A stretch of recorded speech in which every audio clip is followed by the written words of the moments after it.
We're going to simplify the nth root of these messy fractions, and we're going to make the assumption that all the variables are greater than or equal to 0, so we do not need to worry about putting absolute value bars on the solutions for the even index roots. Okay, because we're sure they're going to be non-negative, we don't need those. Now, to do these problems, we're going to use that quotient rule in reverse. Part A is the square root of 49a to the fourth over 81b squared.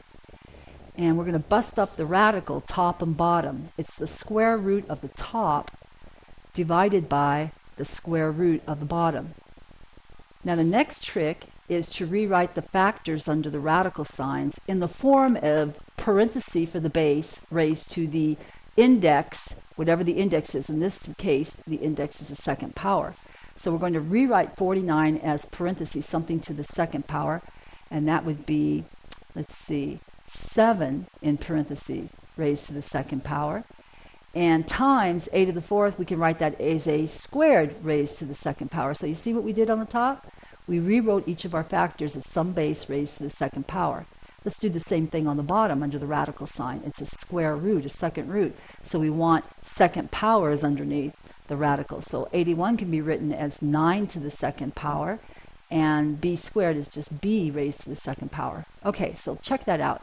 All the factors under the second root radicals are written as some base raised to the second power.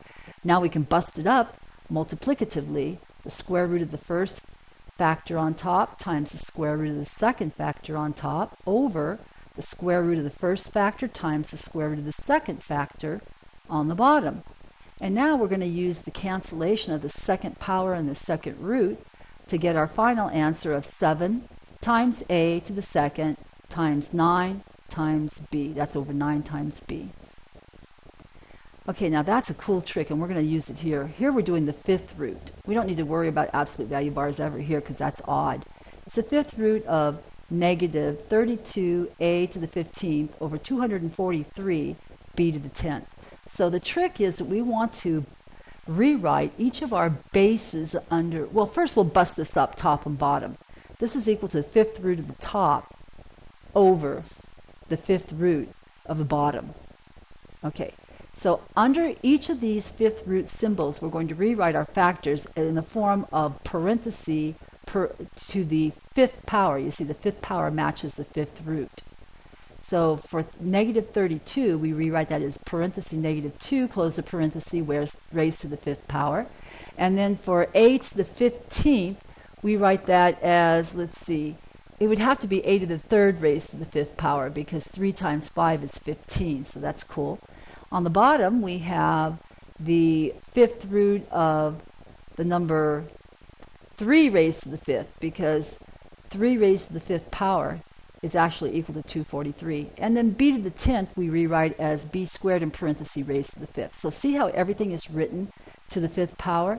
Now we're able to bust each of the radicals apart on the top and on the bottom. So it's the fifth root of the first factor times the fifth root of the second factor over the fifth root of the first factor times the fifth root of the second factor.